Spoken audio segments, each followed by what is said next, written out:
Lord of the Mysteries. Chapter 1407. In Modern Day 5. Upon hearing my reply, Ping Dang lowered his head again. As he looks at his phone, he feeds himself and casually asks, "What else is there after work? Don't you work overtime if something's up?" Good question. I lean the umbrella and seriously think of an excuse. Ping Dang is a typical smartphone zombie who doesn't even focus on eating. Most of his attention is on his cell phone, but he's actually a very sharp person. He's good at capturing details and can always easily see through my lies. Of course, most of those lies were a product of not putting enough thought into it. They're more like jokes. I can't tell him that I'm trying to jump off a building, right?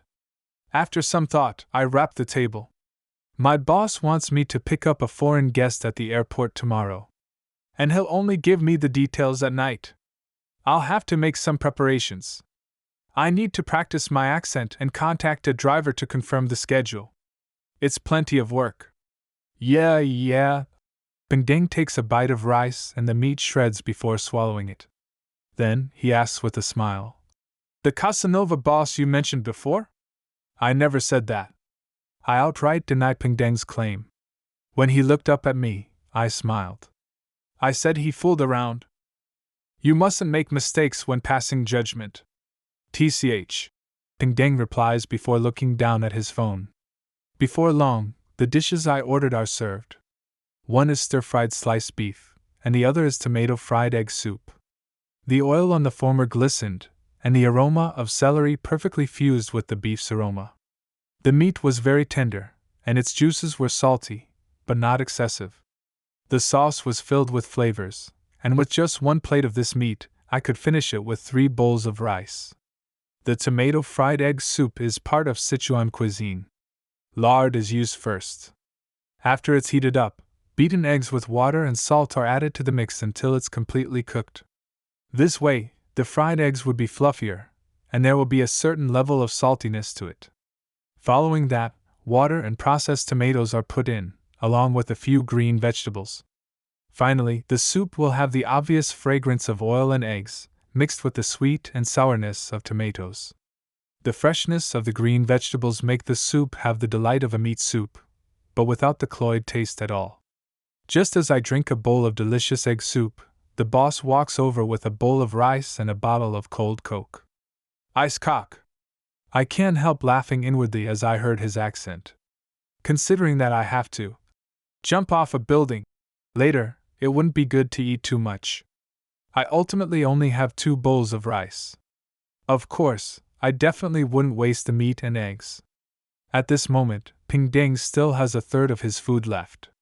Don't use your phone while eating. Don't eat while using your phone. I stand up and give him a heartfelt lecture. At the same time, I boldly pay only for my share. Ping Dang and I aren't hypocritical friends who insist on footing the bill. Furthermore, it's the end of the month. Finances are always a little tight during this time of the month. F***, you didn't even give me a bottle of Coke. It only took this long before Ping Dang realized it. I'm done eating. I pick up the umbrella leaning against the table. Extravagant. Ping Dang appraises my choice of buying a bottle of Coke. Something good happened to you? Or are you moonlighting? Before he can ask me, his gaze suddenly stops on the umbrella with the rabbit ears in my hand. Hey! He makes a strange sound. My boss lent it to me. You know that he has many girlfriends. I understand what Ping Dang is thinking. How boring! Ping Dang turns his attention back to his phone again. I enter the old compound of my rented apartment after leaving the shop. The tallest building is only 6 stories, so there aren't any elevators. When I pass the entrance to the first floor, I catch a glimpse of the mailbox through the corner of my eye. Some memories churn, making me walk over involuntarily and open the letterbox that belongs to Unit 602. There's a postcard lying quietly inside. Even without looking, I know that she was the one who had sent it. She was a middle school classmate and high school classmate with me and Ping Dang. She later went overseas for studies and is currently working in this city. Her family background is good, and she often travels. From time to time, She'll send local specialties or postcards to friends in the same city. I hesitate for 2 seconds before picking up the postcard. The back is indeed familiar as graceful handwriting is plastered across it. This is the famous Sedlec ossuary around here. I flip the postcard and take a look. The pillars and walls that are lined with skulls make me feel horrified. Then, I feel that strange sense of holiness. Shaking my head, I put away the postcard and return to Unit 602. This is an old apartment with 2 bedrooms and 1 bathroom. It has a history of at least 20 years. I live in a guest room, and a young couple lives in the master bedroom. This couple are nice people. Not only do they have a sense of hygiene, but they often cook by themselves and invite me to eat together. The only problem is that they quarrel at least twice a week. It's quite annoying. I plan to move to stay with Ping Dang when the rental contract is over. Of course, the prerequisite is that he hasn't started living with his girlfriend yet.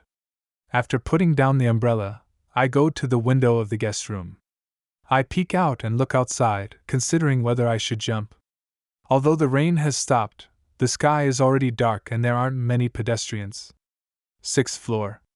Forget it, I'll go to the building with the small supermarket. I think it's better to be safe for the first time. It's only 3 stories. This neighborhood is very old, and it has a large population. Hence, there are plenty of stores on the 1st floor. There are hairdressers, eateries, as well as grocery stores. And repair shops. One doesn't even need to leave the compound to have access to these amenities. I change into black clothes as a protective color and take my keys and phone. I arrive at a small supermarket after circling the compound for a while. I go up the stairs to the rooftop. Looking at the height, I finally feel confident. When I headed downstairs just now, I tried to jump from one flight of stairs to the other. It greatly improved my confidence in the leap of faith. Waiting until there's no one below me, I take a deep breath, climb over the railing fence, and pose in a ready stance. It's raining and the road is very slippery. How about next time? If I fall and get sent to the hospital, I'll die a societal death if everyone misunderstands this as me attempting suicide. It's only 3 stories. There was nothing wrong with the feeling I had just now. After some random thought, I raise my middle finger at myself and exhale slowly.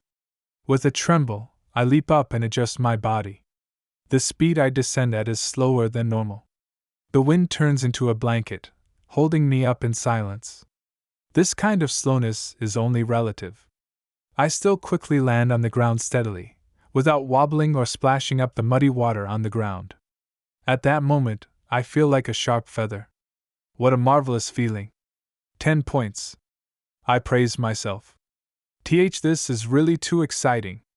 I'm a true blue assassin who has surpassed all mortals. Heart blazing, I dash back to the building where my rented apartment is. I can't wait to test the leap of faith from the 6th floor. The experience just now tells me that 6 floors isn't a problem. If it's any higher, I'll have to be like Jackie Chan, finding items in the middle, like an air conditioner, to break my fall, jumping down several floors at a time. On the way, I widen my eyes in an attempt to find any acts of sexual misconduct by hooligans, robberies by ruffians, or extortions by baddies. I want to let them have a taste of the power of an assassin, but sigh, the security in the neighborhood is really good. I sigh and head home. At this moment, my phone rings twice. I take it out and discover that it's from my company's old AI. It's the information regarding our VIP. Zarathustra, what a complicated name. I smirk and decide on reading the details after another leap of faith. Sigh, even if I'm an extraordinary assassin, I still have to work on stuff my boss instructs me to do after work, like, as the Japanese put it, a shichiku, a corporate cattle. Otherwise, I won't be able to survive. What can an assassin do? Buy a Spider-Man's mask and do a parkour live stream session? Without being in a rush to enter the bedroom, I once again think about how to make money using my assassin abilities. At this moment, someone knocks on the door. Who is it? I ask loudly. I'm here to check on temporary living permits, someone outside replies. I don't have it, goodbye. I lampoon as I walk to the door and look outside through the peephole. 2 people in police uniforms stand outside the door, with one of them standing in front, blocking the face of the other. He has a receding hairline and his eyes are slightly gray. For some reason, I suddenly quiver and feel inexplicably sad.